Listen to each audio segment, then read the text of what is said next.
Yes. Amjambo tena kwenu nyote wandugu wapendwa watazamaji na wasikilizaji wa Kwetu TV. Nyote kwa ujumla mnaoendelea kuwa nasi ndani ya taarifa zetu za kila siku na kila wakati. Tunawatakia asubuhi njema tena ya leo vendredi le 28 Novembre 2025. Tukiwakaribisha kwa mara nyingine ndani ya taarifa zetu za asubuhi ya leo. Tumewaletea habari kuhusu hali ya usalama mashariki mwa nchi ya Kongo pamoja na taarifa za mapigano yanayoendelea kati ya vikosi vya Wazalendo na FARDC wanaopigana na waasi wa AFC M23. Habari za mapigano tutawapeleka moja kwa moja ndani ya teritware ya Mwenga inayopatikana mu province ya Sud Kivu. Tuwaambie kuhusu mapigano makali yanayoendelea huko kati ya pande mbili. Waasi wa AFC M23 wanaendesha mashambulizi makali ili kuendelea kusonga mbele na kukamata maeneo mapya mu teritware hiyo.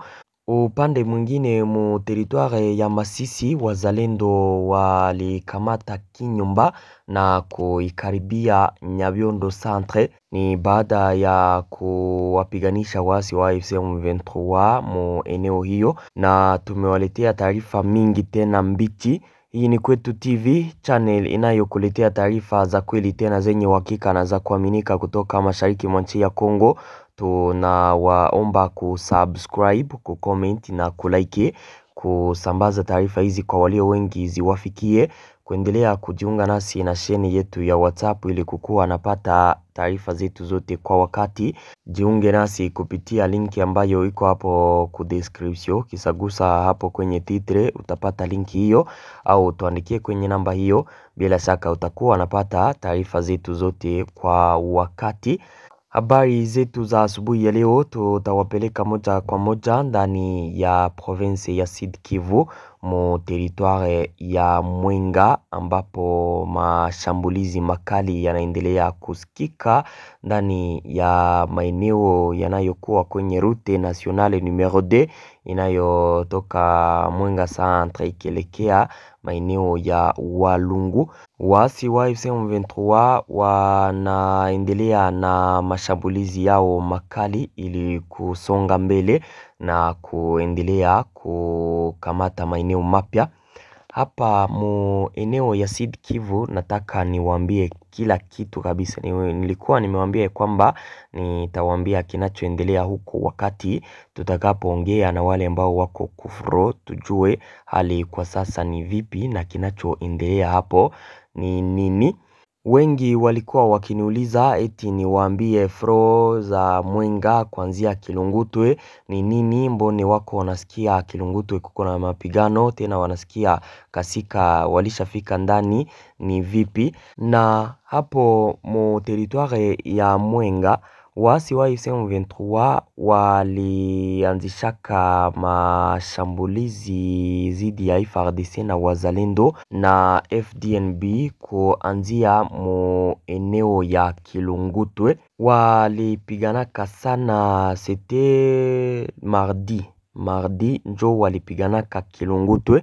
Wakapigana siku yote ya mardi na mercredi, mapigano yakaendelea kufika saa za jioni. Kilungutwe ikakuwa tombe, waasi wa AFC M23 wakaingia Kilungutwe. Wakati waliingiaka Kilungutwe, vikosi vya FARDC na Wazalendo wakapita wakaondoka hapo, wakarudia nyuma ndani ya eneo za Chidasa wakaelekea Kalambi. Jeshi la Burundi FDNB njo jeshi ambalo liliendeleaka kupigana na AFC M23 ili kutaka kurekipere Kilungutwe.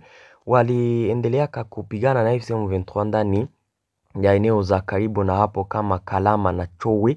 Pale walikuwa wakipigana na AFC M23 kuanzia mardi hiyo, na walikuwa wao peke tu vikosi vya FARDC na Wazalendo. Eneo ya nyuma ambayo walikuwa ndani walikuwaka Kasika. Hapo tuko naendana 5-5. Baada ya kuwa vikosi vya FARDC na Wazalendo vilikuwaka Kasika, FDNB ilikuwa ikipiganisha wasi wa AFC M23 hapo Kilungutwe ili kutaka kuirekipere. Ikashindikana, mapigano yakaendelea, wakafika ndani ya kijiji cha Kalama. Waasi wa AFC M23 wakakamata Kalama, wakasonga mbele, wakakamata Chowe, wakaikamata. Na siku ya jana asubuhi waasi wa AFC M23 wakaingia ndani ya Kasika.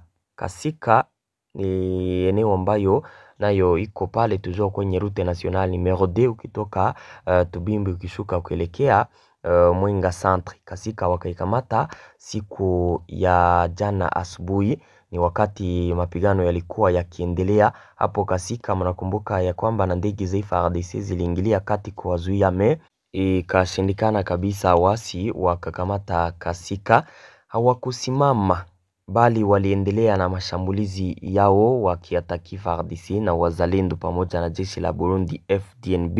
Hawakusimamaka bali waliendeleaka kuatake mpaka wakafika Chidasa wakaifika ndani, na waasi wa AFC M23 wanaendelea kusonga mbele, wanataka kuelekea Kalambi ambayo iko mu kilomita chache na Mwenga Centre. Ukishafika Kalambi kufika Mwenga Centre il y a 6 km vile.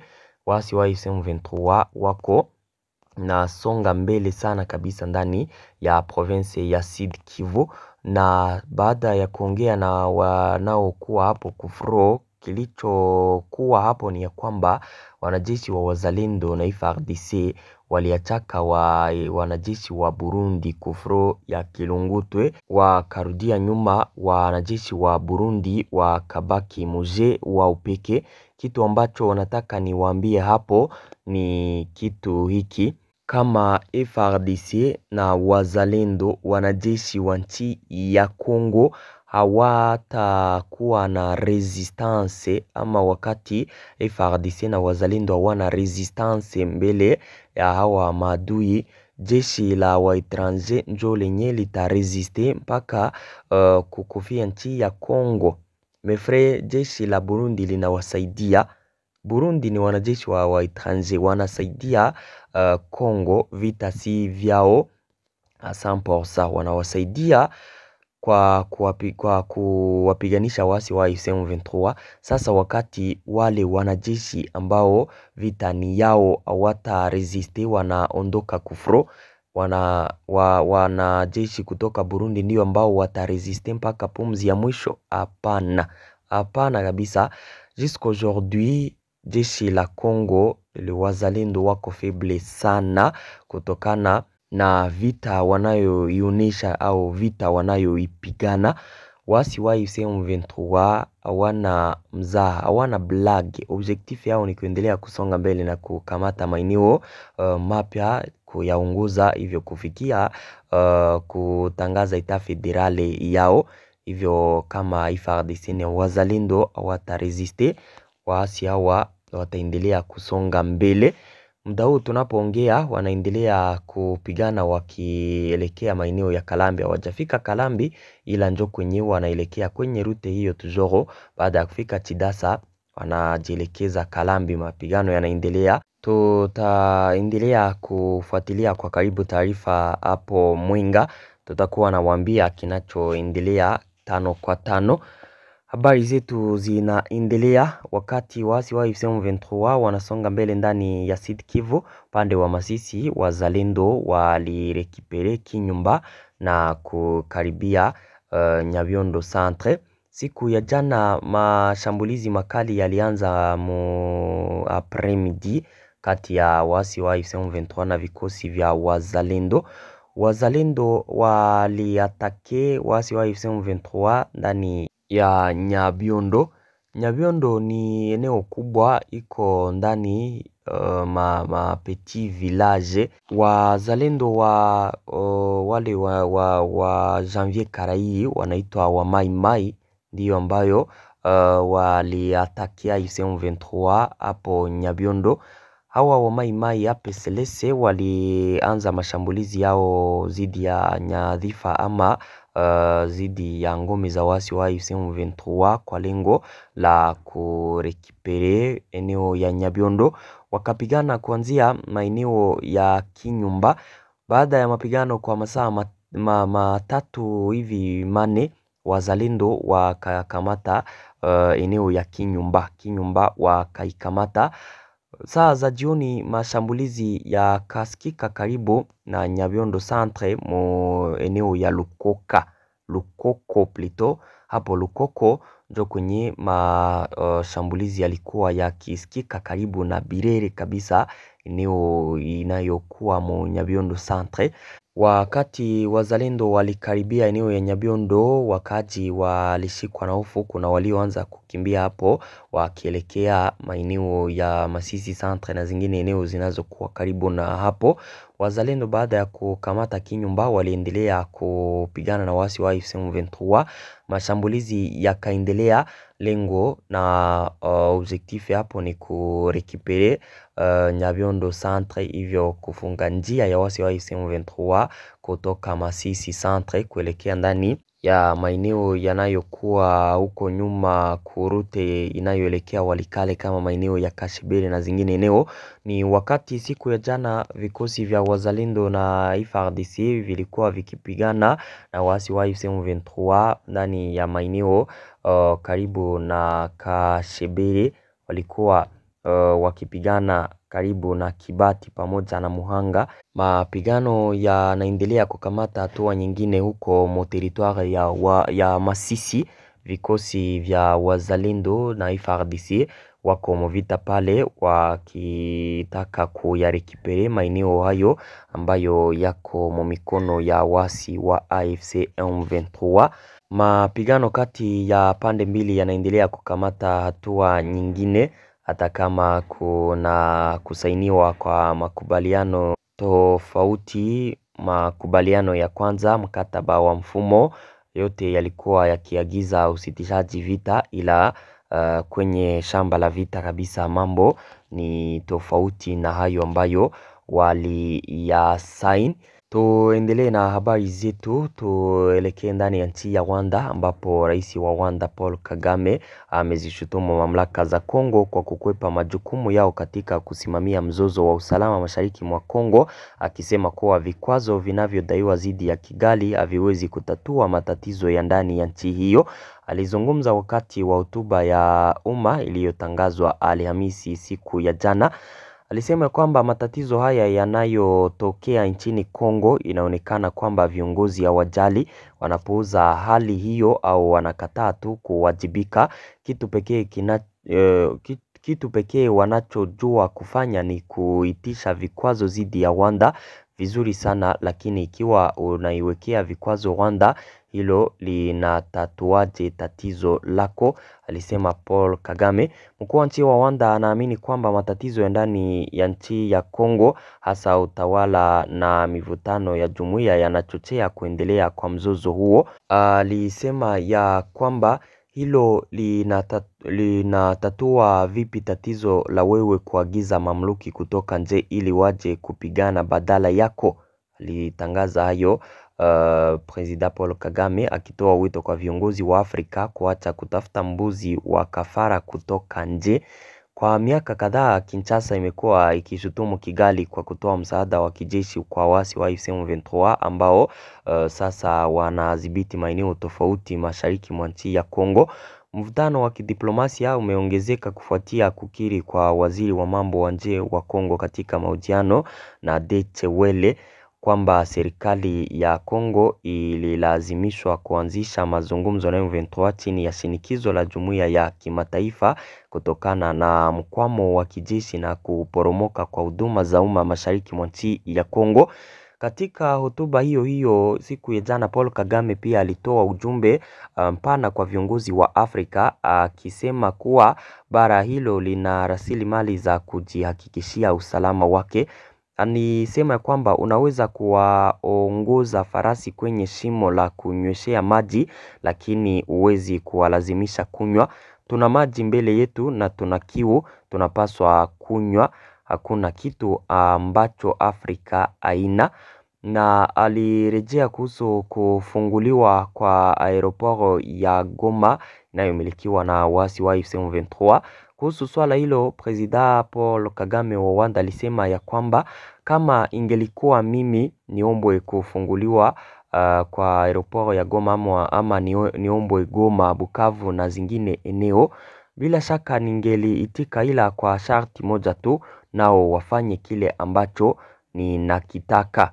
Alisema hayo Presida wa Rwanda Paul Kagame wakati wa hotuba yake na wanahabari siku ya jana. Nadhani ya kwamba mumeelewa alichokitangaza siku ya jana. Commentaire zenu nizipate hapo chini kabisa, mukituonesha kwamba muko nasi 5 kwa 5. Taarifa zetu zinaendelea. Justin Bitakwira huyu ni depute ambaye anaungaka mkono wazalendo sana wakati vita hivi vilianzaka, ila aujourd'hui anaendelea kuwalaumu wazalendo kwa vitendo wanavyovifanya.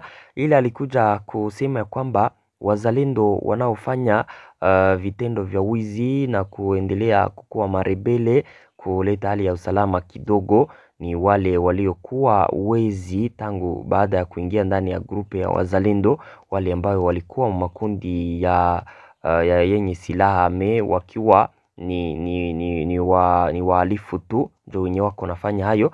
Alisema kwamba ndani ya wazalendo kuna watu ambao walisomaka, kuna watu wenye akili ndani ya wazalendo. Kuna viongozi wa zamani wa nchi ya Kongo, ila ndani ya wazalendo kuna wadelenka, wale wa rebele ambao gouvernement ya Kongo ama armée ya Kongo inapaswa kujadili nao.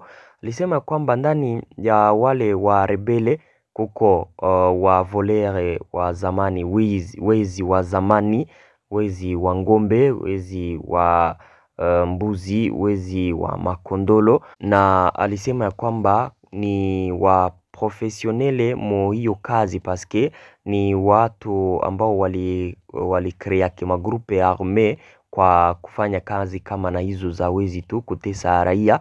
Alisema kwamba na hao nao waliingia kama makundi ya wazalendo na wakajifanya wazalendo, wale ndio wenye wanaharibu jina la wazalendo wakifanya vitendo hivyo.